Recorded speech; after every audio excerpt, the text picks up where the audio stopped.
Now, you guys, if you looked at the social media of Brenda Spencer, she looked like a beloved dog owner who would love to enter her dogs in these competitions. And from an overall look at her social media, she looks like a pretty normal person. But behind closed doors, Brenda and her boyfriend Brandon were evil. On Mother's Day, a woman who lived in Blackwood, New Jersey is saying that a girl came to her door and was begging for help. Now, the girl didn't tell her many details about what was going on, but what she told her was shocking. She said that her mother and her mother's boyfriend had been holding her captive since 2018. So she's afraid to go to the police, so this neighbor allows her to stay at her home and sometimes even stay in her car. A few days later, this girl is taken to the hospital where police gets involved. So this girl has not been named, but she was 18 years old and she tells police that she was living in a house of horrors. Now, she tells police that her mother is Brenda Spencer and her mother's boyfriend is Brandon Mosley. And in 2018, for some reason, they withdrew her out of school. Now, after withdrawing her out of school, they then forced her to live in a dog crate for over a year. And the only time that Brenda and Brandon would let her out of that crate is when family came over.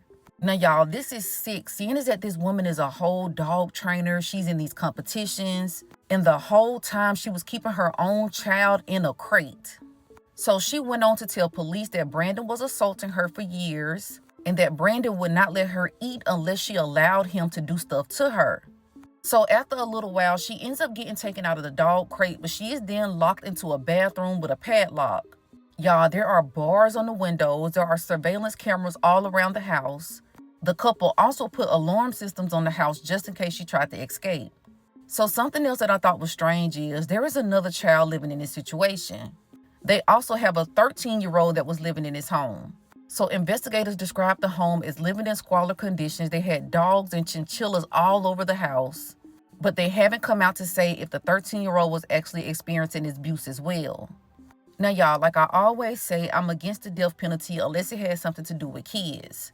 Not only did you take your child out of school so you can put her in a dog crate, you allowed your boyfriend to assault your child while you were right there in the home.